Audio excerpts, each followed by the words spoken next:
নমস্কাৰ বন্ধুসকল, মই দেৱজিৎ শৰ্মা আপোনালোক সকলোকে ডিএছ গ্লোবেল ফাৰ্ম চেণ্টাৰ চেনেললৈ স্বাগতম জনাইছোঁ। বন্ধুসকল, মই আজি আপোনালোকক বৰৰ কোৱালিটি দেখাব ওলাইছোঁ। চাওক, এইটো এটা স্ক্ৰীনত দেখিছে বৰৰ মেল হয়। ইয়াৰ বয়স 15-16 মাহৰ ভিতৰত। আৰু মই এইকাৰণে ভিডিঅ'টো বনালোঁ যে আপোনালোকে বৰ বহুত দেখিছে চাগে, কিন্তু এইটো চাওক, মই আজি বৰ কোৱালিটি দেখাব ওলাইছোঁ। এই বোৰটো চাওক, আপোনাৰ ইয়াৰ লেংথ চাওক, ইয়াৰ হেড মাৰ্কিং চাওক, ইয়াৰ যিটো গালাপট্টি বুলি কয় মেলবোৰৰ সেইটো চাওক, তাৰ বুকু ভৰি, বিশেষকৈ ছাগলীটোৰ লেংথটো আৰু তাৰ ষ্টেণ্ডিং পজিশ্যন চাওকচোন কি সুন্দৰ।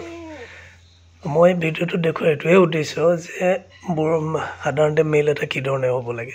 আপোনালোকে ইউটিউবত বহুত বাহিৰৰ ভিডিঅ' দেখিছে চাগে বৰৰ মেলবোৰ দেখুওৱা, আৰু আজি ভিডিঅ'ত দেখুওৱা মেলটো একে সেই ধৰণৰে।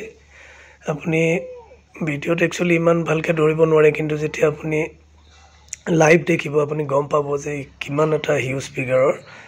আপুনি চাওক, একদম তাৰ ভৰিৰ কিমান মোটা চাওক আপোনালোকে। মই নিজৰ হাতেৰে এটা হাতেৰে ধৰিব নোৱাৰোঁ তাৰ ভৰিটো।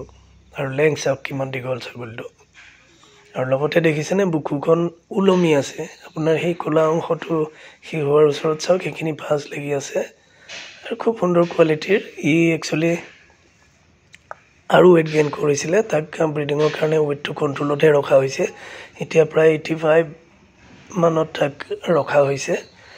ই আৰু ৱেইট গেইন কৰিছিলে, আৰু কোনোবাই যদি ইচ্ছা কৰি ইয়াক নাই আৰু ডাঙৰ কৰিম, ৱেইট গেইন কৰাম, তাক আৰু কৰাব পৰা যায়। তো আজি মই ভিডিঅ'টো এইকাৰণে বনাইছিলোঁ বন্ধুসকল যে আপোনালোকে বৰ গত এইটো চাইজত চাগে আপোনালোকে অসমত দেখা নাই, আৰু সেইকাৰণে মই ভাবিলোঁ এটা দেখুৱাওঁ ছাগলীটো।